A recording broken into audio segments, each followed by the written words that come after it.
The story begins with Detective Tom fast asleep on his couch. Stirring awake, he walks over to his room's window and notices a group of men attempting to steal a parked car. Without hesitation, Tom rushes outside to confront them. He warns them to back off, but they ignore him, leading to a heated fight. Tom brutally overpowers the thieves and threatens that if he ever crosses paths with them again, he will kill them. He then leaves the scene. By the next day, the news media is buzzing with reports that Tom viciously assaulted a group of innocent young men. The incident sparks public outrage, and the press begins criticizing Tom and his entire police department. Concerned about his behavior, the department sends him to a counselor. Tom, however, is dismissive and disrespectful, even lighting up a cigarette in front of the counselor. When asked to stop, Tom threatens him before heading back to the station. Soon after, we meet Elizabeth, a constable who comes to see Tom. She reveals she has been working undercover for an extended period, infiltrating a network of drug traffickers. To maintain her cover, she was forced to take drugs herself, eventually becoming addicted. When her mission ended, she was sent to rehab. After her recovery, she attempted the sergeant's exam again but failed, resulting in her demotion back to constable. Tom tries to offer comfort, but Elizabeth appears deeply discouraged. Tom then visits Bruce Roberts, a chief inspector and longtime colleague. Bruce's wife has recently passed away, and when the two men go to see her body, Bruce is visibly devastated. To help him cope, Tom takes him to a bar for drinks, managing to lift his friend's spirits slightly. The next scene follows a female officer walking down the street. A man in a hood approaches her and suddenly shoots her. Tom hears the news and arrives at the crime scene. When asked about Bruce's whereabouts, Tom explains that Bruce is still grieving his wife's death and will not be returning to duty for now. However, the murder of a fellow officer demands immediate action, so the department appoints a temporary replacement, Inspector Porter Nash. Many officers refuse to work under Porter due to rumors about his sexuality, but their superior makes it clear they have no choice. Surprisingly, Porter finds an unexpected supporter in Tom, the short-tempered detective with a notorious record of violent conduct.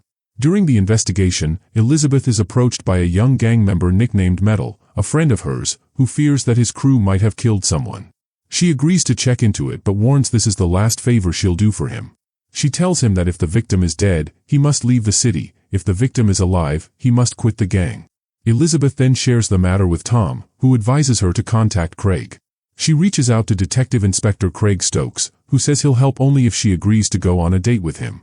Meanwhile, a reporter receives a call from a man named Barry, who confesses to killing the police officer and threatens to target more officers soon. While speaking, Barry approaches another officer and shoots him on the spot. He tells the reporter that there are 8 more names on his hit list before hanging up. The murder sent shockwaves through the city. Porter seeks out Tom, curious about whether he is really the volatile man people describe. In the course of their conversation, Tom realizes that Porter already knows an impressive amount about him. At this point, news arrives that another officer has been gunned down, prompting a citywide crackdown on criminals. The police activate all their informants and instruct them to stay more vigilant than ever. Tom visits one of his city contacts, Radner, who directs both Tom and Porter toward a man named Barry Weiss. Barry had recently boasted about setting a police dog on fire for practice. Tom and Porter go to Barry's apartment, but they are unable to uncover any incriminating evidence immediately. When Barry opens the door and finds the 2 officers there, he appears momentarily confused but, being a cunning killer, quickly regains his composure.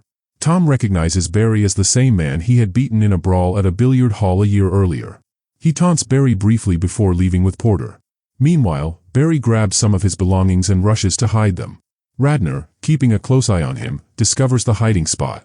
He investigates further and eventually finds an abandoned car where Barry stores trophies from his killings, confirming Barry Weiss as the murderer. Meanwhile, Bruce realizes the toll his personal struggles are taking on his life while stopping at a liquor store. Determined to turn things around, he reports back to the station and resumes his duties. Unbeknownst to him, Barry is now targeting Bruce next. Following him home, Barry attacks as soon as Bruce opens the door.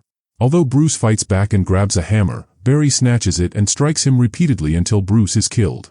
After the murder, Barry casually watches TV in Bruce's house, steals his police uniform, and leaves. He then calls the reporter, claiming responsibility for Bruce's death. He instructs the reporter to publish his chosen name, Blitz, in the news the next day. When Tom learns of Bruce's murder, he is stunned, as Bruce had been a close friend. Meanwhile, Barry loads his belongings into a car, unaware that Radner has been tailing him and documenting all of his movements. Radner eventually reaches the car and discovers Barry's stash. He contacts the reporter, claiming he knows the killer's identity, and demands $50,000 for the evidence. The reporter agrees, and Radner provides a parking lot as the meeting location. Upon arrival, Radner shows him the items in the car. Although skeptical, the reporter recognizes Bruce's uniform and consents to pay the money. Unbeknownst to the reporter, Barry has been observing the exchange. Seeing the reporter and the informant together, he waits until they leave and then retrieves all his possessions. Elsewhere, Elizabeth consults Craig, asking if the victim has died. Craig reassures her that he survived but is injured, adding that the attacker has yet to reveal his identity. Elizabeth asks Craig what she can do in return for his help. He tells her he wants nothing, except for a drink with her the following evening, and she agrees. Meanwhile, the reporter meets the informant at a bar and hands over the promised money. The informant then says he needs to use the restroom. Once inside the bathroom, the informant sees Barry and begins to tremble, begging for his life and insisting he hasn't revealed the name yet. But Barry, ruthless and merciless, kills him and makes off with the $50,000. Reporter Dunlop notifies the police about the car where the items were stored, but when they arrive, it is empty. Tom, along with another officer, pieces together that all of Barry's victims so far have been police officers who had previously arrested him, making it likely that Elizabeth will be targeted next. After returning from her date with Stokes, Elizabeth is attacked by Barry but saved by Metal, who is killed in the ensuing struggle. The police arrive just before Barry can strike Elizabeth again. To flush Barry out, Tom and Porter release his photo to the press. After a long pursuit, Barry is captured. However, lacking concrete evidence, the police are forced to release him after 48 hours and an unfruitful interrogation. Frustrated, Tom and Porter hatch a plan, knowing Barry will seek revenge for the billiard hall fight. Barry sneaks into Chief Inspector Bruce's funeral, dressed in Bruce's uniform. During the ceremony, Tom leaves, with Barry following him. Tom lures Barry to the top of a parking garage, revealing that he and Porter had swapped positions along the way. Surprised, Barry is overpowered, beaten, and disarmed. Knowing they cannot legally convict him, Tom points out that with Barry in a police uniform and his own gun now in their hands, they can stage it to look like Barry is another victim of Blitz. Acting on the plan, Tom shoots Barry dead, and Porter removes all evidence of the act. Afterward, Tom decides to teach the reporter a lesson for his irresponsible coverage. He releases police dogs on Dunlop as punishment for writing sensational articles against him and the force.